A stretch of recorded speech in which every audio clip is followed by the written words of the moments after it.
নমস্কার। বাংলার বিপ্লবে আমি বিপ্লব। প্রতিদিনের মতো আজকেই আবার উপস্থিত হয়েছি আপনাদের সঙ্গে নতুন কোনো খবর নিয়ে।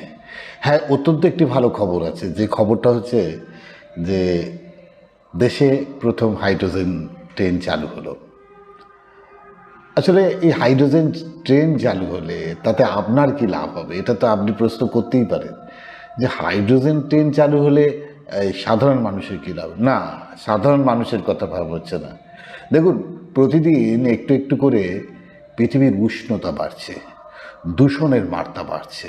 আর এই দূষণের মাত্রাকে নিয়ন্ত্রণ করবার একটাই হচ্ছে দূষণটাকে কমিয়ে ফেলা। আর এই দূষণটাকে কমিয়ে ফেলতে গেলে যেটা প্রয়োজন, প্রথম হচ্ছে ট্রেনের প্রচুর জ্বালানি ব্যবহার, ইলেকট্রিসিটি বা ডিজেল এগুলোর ব্যবহার হয়। এই ব্যবহার থেকে দূষণের একটা আশঙ্কা থাকে। সেই জায়গায় দাঁড়িয়ে হাইড্রোজেন ট্রেন যদি হয় তাহলে কিন্তু সেক্ষেত্রে দূষণের পরিমাণটা অনেকটা কমে যায়। কারণ হাইড্রোজেন ট্রেন যেটা হয় যে মানে হাইড্রোজেন ট্রেনে চললে যেটা হবে সেটা যে দূষণটা হবে না, সেইভাবে দূষণ মুক্ত ট্রেন বলা যেতেই পারে।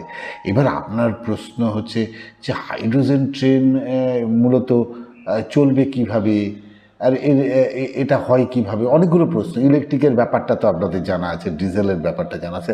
আসলে হাইড্রোজেন যখন ট্রেনে থাকবে, হাইড্রোজেন থাকলে যে ট্রেন চলবে তা নয়। যেটা হচ্ছে যে বলছি যে হাইড্রোজেনের সঙ্গে অক্সিজেন, ট্রেনে হাইড্রোজেন থাকবে, অক্সিজেনের সংস্পর্শে যখনই সেটা আসবে সেখানে একটা বিদ্যুতের মতো একটা জ্বালানি তৈরি হবে এবং সেটাই মোটরকে চালিত করবে এবং চালিত করে বিদ্যুৎ তৈরি করবে। সেই বিদ্যুতেই চলবে ট্রেন, যাতে যার কোনো দূষণ থাকবে না। আজকে এই ট্রেনটি আপনাদের প্রথমেই জানাই যে নতুন সূচনা হলো। প্রথম হচ্ছে যে ভারতীয় রেল বলছে এটা একটা পরিবেশ বান্ধব বড় পদক্ষেপ। হরিয়ানা জিল থেকে শনিপতি রুট হয়ে দেশের প্রথম হাইড্রোজেন ট্রেন চালু হলো। আর এই ট্রেনের যাত্রা শুরু হয়েছে। এই ট্রেনের ডিজেলের পরিবর্তে ব্যবহৃত, আগে এই সময় ডিজেল ব্যবহার করা হতো, এই ডিজেলের পরিবর্তে অত্যাধুনিক হাইড্রোজেন ফুয়েল সেল প্রযুক্তি, যা চলন্ত অবস্থায় বিদ্যুৎ উৎপাদন করে ট্রেনটিকে চালাবে। এবং দেখুন, সবচেয়ে বড় কথা, এই ট্রেনটির মধ্যে রয়েছে 10টি কোচের ট্রেন রয়েছে। এখন এই ট্রেনটি ঘন্টায় প্রায় এই ট্রেনটি খুব জোর হলে 110 কিলোমিটার পর্যন্ত যেতে পারবে। এ তো প্রারম্ভিক শুরু হলো। এরপরে বিভিন্ন স্টেটে বিভিন্ন রুটে এরকম চালাবার পরিকল্পনা রয়েছে রেল মন্ত্রকের পক্ষ থেকে। এটা তো একটা ভালো খবর। এবার একটা খারাপ খবর দিই, যেটার জন্য আপনাদের সঙ্গে সরাসরি আসা। ট্রেনের ভালো খবরটা তো শুনলেন, একটু খারাপ খবরটা শুনলেন। আজকে মুর্শিদাবাদে যেটা হলো সেটা অত্যন্ত ভয়ঙ্কর খবর হয়েছে। যে খবরের দিকে চোখ রাখলে আপনার সত্যি কথা বলতে গা কেঁপে উঠবে। মুর্শিদাবাদে যেটা হয়েছে সেটা হচ্ছে একটি রেল গেট, মানে দুটো স্টেশনের মাঝখানে একটি রেল গেট। আপনারা জানেন রেল গেট থাকে। সেই রেল গেট খোলা থাকার ফলে সেই রেল গেট দিয়ে একটি স্কুল বাস, অর্থাৎ স্কুল কার, যাতে করে স্কুলের বাচ্চাদের নিয়ে যায়, সকাল 7টার সময় নিয়ে যাওয়ার সময় ওই সময় ওপর দিক থেকে একটি গাড়ি এসে ধাক্কা মারলে সেখানে, বিশেষ করে হয়েছে ওই নিমতা আর কাটোয়া এক্সপ্রেস, এই ট্রেনটার সঙ্গেই ধাক্কা লাগে নিমতিটা। তবে এতে কিন্তু যেটা হয়, 3জন ছাত্র, এখন পর্যন্ত যেটা খবর হয়েছে 3জন ছাত্রের মৃত্যু হয়েছে, আরও একজনের মৃত্যু হয়েছে, আহত হয়েছে একাধিক। কি মনে পড়ছে? আমি আপনাদের বলছি, উত্তর এবং দক্ষিণ 24 পরগনার বেশ কিছু প্ল্যাটফর্মে, শুধু প্ল্যাটফর্ম নয়, প্ল্যাটফর্ম ছাড়া বেশ কিছু জায়গা রয়েছে যেখানে রেলগেট নেই। এখানে তো যেটা বলছিল যে রেলগেট, তিনি নাকি মদ খেয়েছিলেন, যার জন্য গেট খোলা ছিল।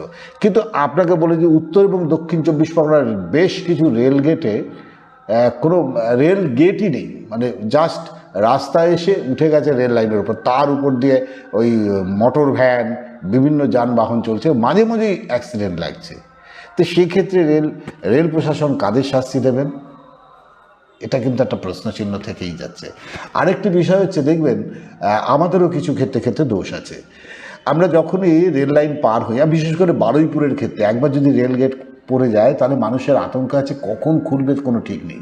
তো সেই জন্য মানুষ কী করেন, ওই যখন রেলগেটটা বন্ধ করার সময় তাড়াতাড়ি ভেতরে ঢুকে পড়েন।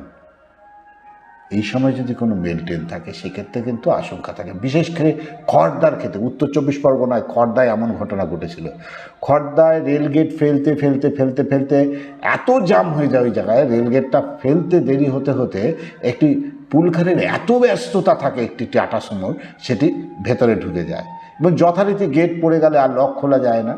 একটি দ্রুতগামী মালগাড়ি আসে, মালগাড়ি বলবো না, এক্সপ্রেস ট্রেন, যেটা আমার কাছে খবর হয়, এক্সপ্রেস ট্রেন আসে এবং দীর্ঘক্ষণ ওই টাটা সুমো গাড়িটাকে ধাক্কা মারতে থাকে, যেহেতু গাড়িটাকে ধাক্কা মেরে সাইডে করে দেয় গেটের দিকে এবং তারপরে ক্রমাগত সেই বাড়ি ট্রেনটার সঙ্গে বাড়ি খেতে থাকে। এরকম একাধিকবার খড়দা এই ধরনের ঘটনা ঘটেছে। তো আসলে কোথাও গিয়ে পরোক্ষে আমাদেরও দোষ আছে।